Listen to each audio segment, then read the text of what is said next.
ಉಚ್ಚಾಟನೆ ಆದ ಯತ್ನಾಳ್ ಬಗ್ಗೆ ಹೈಕಮಾಂಡ್ ಮರುಪರಿಶೀಲನೆ ಮಾಡಬೇಕಿದೆ ಅಂತ ಶ್ರೀರಾಮುಲು ಸೇನೆ ಮುಖ್ಯಸ್ಥ ಪ್ರಮೋದ್ ಮುತಾಲಿಕ್ ಹೇಳಿದ್ದಾರೆ.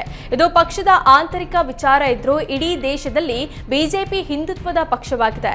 ಆದರೆ ಇವತ್ತಿನ ಬೆಳವಣಿಗೆ ಅಸಮಾಧಾನಕರವಾಗಿದೆ. ಹಿಂದುತ್ವದ ವಿಚಾರ ಬೆಳೆಸಲು ಅವಕಾಶ ಮಾಡಿಕೊಡಬೇಕಿದೆ. ಯತ್ನಾಳ್ ನಿಜವಾದ ಹಿಂದುತ್ವದ ವ್ಯಕ್ತಿ ಅಂದ್ರು.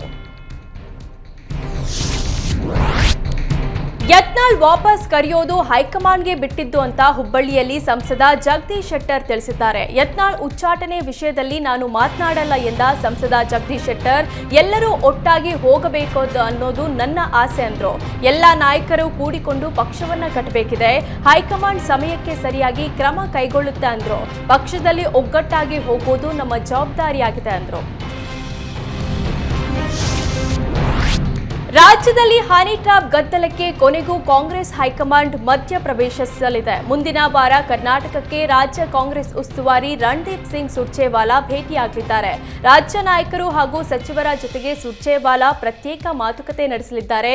ಹನಿ ಟ್ರ್ಯಾಪ್ ಹಗರಣ, ಕಾಂಗ್ರೆಸ್ನಲ್ಲಿರುವ ಗೊಂದಲಗಳ ಹಿನ್ನೆಲೆಯಲ್ಲಿ ನಾಯಕರ ಜೊತೆಗೆ ಚರ್ಚೆ ನಡೆಸಲಾಗುತ್ತಿದೆ.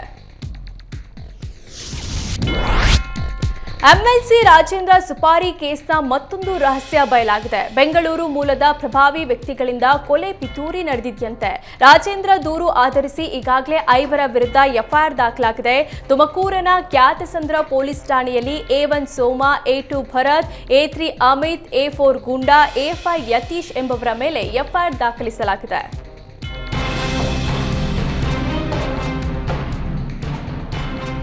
ಸಿಎಂ ಸಿದ್ದರಾಮಯ್ಯಗೆ ಸಚಿವ ರಾಜಣ್ಣ ಎಂಎಲ್ಸಿ ರಾಜೇಂದ್ರ ಆಪ್ತರಾಗಿದ್ದರಿಂದಲೇ ಟಾರ್ಗೆಟ್ ಆಗಿದ್ದಾರೆ ಎಂಬ ಚರ್ಚೆ ಶುರುವಾಗಿದೆ. ಎಂಎಲ್ಸಿ ರಾಜೇಂದ್ರ ಹತ್ಯೆಗೆ ಪ್ರಭಾವಿ ರಾಜಕಾರಣಿ ಸುಪಾರಿ ಕೊಟ್ಟಿದ್ದಾರೆ ಅಂತ ದೂರಲ್ಲಿ ಉಲ್ಲೇಖಿಸಲಾಗಿದೆ. ಬೆದರಿಕೆ ಆಮಿಷದಿಂದ ರಾಜಕೀಯವಾಗಿ ಮುಗಿಸಲು ಷಡ್ಯಂತ್ರ ನಡೆದಿದೆ. ರಾಜಕಾರಣಿಯೊಬ್ಬರ ಹೆಸರನ್ನೂ ಸಹ ರಾಜೇಂದ್ರ ಉಲ್ಲೇಖಿಸಿದ್ದಾರೆ. ಶಿರಾ ಗೇಟ್ನ ಫಾರ್ಮ್ ಹೌಸ್ನಲ್ಲಿ ಹತ್ಯೆಗೆ ಸಂಚು ರೂಪಿಸಿದ್ರಂತೆ.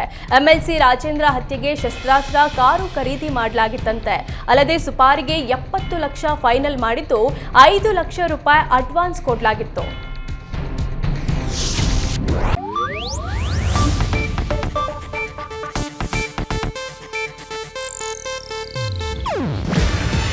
ಇದು ಏಷ್ಯಾನೆಟ್ ನ್ಯೂಸ್ ನೆಟ್ವರ್ಕ್ ಪ್ರಸ್ತುತಿ. ನೀವು ನೋಡ್ತಿದ್ದೀರಾ ಏಷ್ಯಾನೆಟ್ ಸುವರ್ಣ ನ್ಯೂಸ್.